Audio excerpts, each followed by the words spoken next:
Salut, j'espère que vous allez bien. Nouvelle vidéo aujourd'hui. Alors là, on va parler d'un entraînement qui peut être intéressant à faire quand on met le paquet sur le dos, qu'on met le paquet sur les pectoraux et qu'on met le paquet sur les cuisses. Donc du coup, on a une grosse stimulation musculaire nerveuse sur la semaine.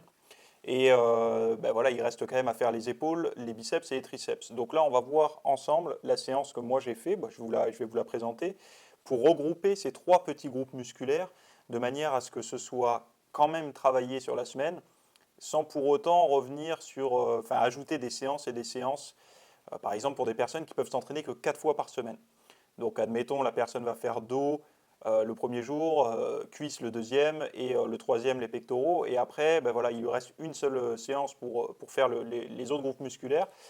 L'idéal est de faire des petits groupes musculaires et de les associer. Alors ça peut être valable pour les personnes, comme je disais, qui vont s'entraîner très intense sur les gros groupes musculaires et qui n'ont pas réellement besoin de travailler très intense sur sur les petits groupes musculaires. Ce que je veux dire par là, c'est que à vouloir répéter des très grosses séances, très taxantes au niveau du système nerveux, on ne peut pas le faire sur toutes les séances et tous les jours surtout. Enfin, on va le voir, plus on débute, plus c'est possible, plus on avance, plus on se rapproche de notre potentiel nerveux, de force maximale, plus ça va être difficile. Donc on va aller ensemble dans la salle où je m'entraîne. Donc c'est la salle Céronop. Je tiens à les remercier parce que c'est quand même les seuls qui m'ont autorisé, qui ont bien voulu que je filme dans leur salle sans poser de problème. Donc voilà, je les remercie. J'en profite pour faire un peu de pub. La salle c'est Run Up Form. Vous en avez pas mal dans le sud de la France. Vous regardez. Vous pouvez les voir sur le site internet. Alors, on démarre tout de suite avec du développé militaire épaule, là, du développé pour les épaules. Voilà, hein, c'est du classique, hein, vous savez comment faire ce mouvement. J'essaie de garder les bras plutôt parallèles au sol, je ne descends pas trop bas, donc rappelez-vous, j'ai une petite blessure à l'épaule, donc j'essaie de rester sur des mouvements qui sont sur une amplitude plutôt confortable pour moi. Les poids, voilà, ils ne sont pas hyper élevés, c'est une vingtaine de kilos pour moi. Ensuite, je passe sur du curl halter, donc directement sur le banc. J'ai une prise qui varie en fonction du mouvement, parce que tout en bas, si je garde les mains toujours dans l'axe, on va dire, du biceps, pour bien le solliciter, je vais avoir un étirement un petit peu trop extrême pour moi, hein, parce que j'ai les biceps courts, donc j'ai une légère rotation en bas, vous pouvez le voir, et donc voilà. Deuxième superset, on passe sur des élévations latérales. Donc là, pareil, le maximum que j'utilise, c'est du 10 kg là, pour ce mouvement-là. Et j'essaye quand même de réduire un petit peu la négative pour ne pas avoir trop de rebond, trop d'inertie sur le mouvement. On voit que mon buste est plutôt figé, même s'il y a une espèce de balancement. Ce balancement, il est dû en fait à l'équilibre des poids. Et j'enchaîne avec, cette fois-ci, un exercice de triceps. Donc là, extension à la corde. Alors, regardez bien la position des mains en fin de mouvement. Ça aide vraiment, en plus d'avoir les coudes collés au corps, à contracter l'externe, le faisceau latéral du triceps. Alors, vous voyez pourquoi j'ai mis les triceps avec ça et les biceps avant avec le développé épaule, c'est parce que le développé épaule sollicite les triceps. Et donc, j'aurais perdu, au fur et à mesure des séries, trop de force. Donc, j'ai préféré l'associer au biceps qu'au triceps. Troisième superset, alors l'oiseau haltère sur banc. Je préfère cette version-là aux élévations buste penché sans support parce que j'ai pas d'élan et je suis vraiment bien concentré aussi bien sur l'étirement que sur la contraction sur ce mouvement-là, que j'enchaîne avec directement du curl araignée. Alors là, on n'est plus sur un travail biceps mais plus brachial parce qu'on va venir un petit peu forcer le brachial à bosser sur cette zone-là, sur cet angle-là. Donc le brachial, hein, c'est le muscle que vous avez sous le biceps qui vient aider un petit peu à gagner en masse musculaire. Surtout quand on contracte, en fait, on peut s'en rendre compte. Le biceps va monter un petit peu plus haut.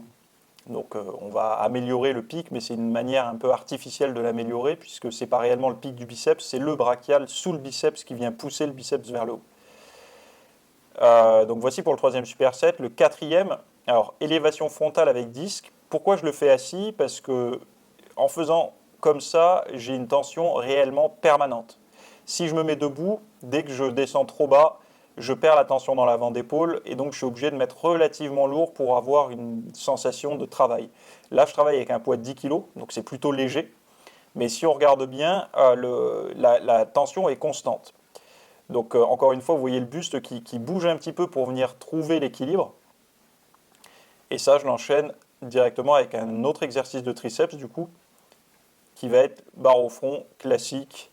Alors regardez-moi ma position, je n'ai pas les coudes qui sont très collés, parce que ce n'est pas du tout naturel pour moi de ramener les coudes vers la cage thoracique. Donc les coudes partent un petit peu à l'extérieur, mais c'est de cette manière que j'arrive le mieux à solliciter mes triceps et d'être le plus confortable possible.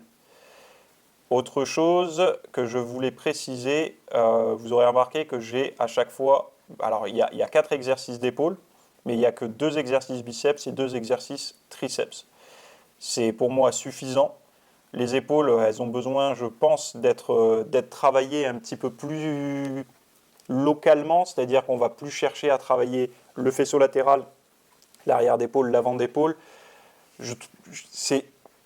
Finalement, par exemple, le faisceau latéral de l'épaule, c'est assez difficile de le solliciter sur des gros mouvements de dos, de pec, etc. Les épaules vont travailler sur ce genre de mouvement, mais on va être plus sur l'avant d'épaule ou l'arrière d'épaule. Et encore, l'arrière d'épaule, c'est assez rare d'arriver à bien le solliciter sur les mouvements de dos, même s'il intervient, il participe. Par contre, le faisceau latéral, à bosser sur les gros mouvements, les mouvements de base, c'est relativement difficile.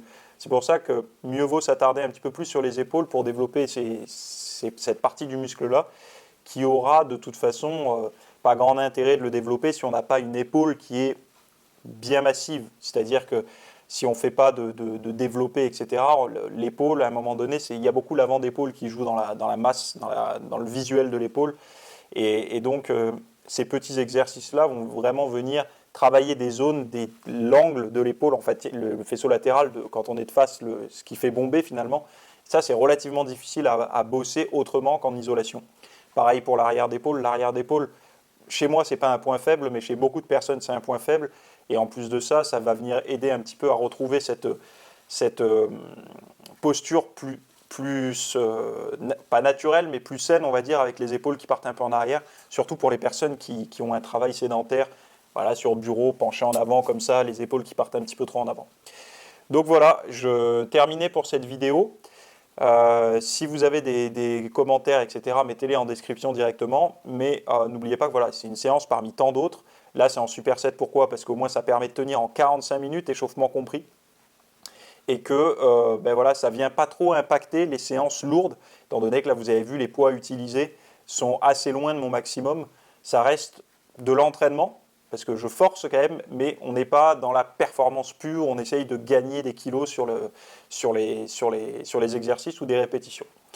Je m'arrête ici et je vous laisse la parole en commentaire. Bye. Merci de m'avoir suivi pour cette vidéo. Il y en aura certainement d'autres. Je ne peux pas te dire quand encore, mais tu peux déjà voir le travail que j'ai fait précédemment. Il y a pas mal de podcasts et tout ça, et je te mets un peu les liens à droite à gauche. Tu as tout ça en description de toute façon. Donc bon, si tu as envie de suivre mon travail, tu peux le faire. Sinon, écoute, tu reviens dans quelques semaines, tu tapes le nom de la chaîne et puis tu verras bien s'il y a quelque chose qui te plaît ou pas. Voilà, je te dis à plus, bye.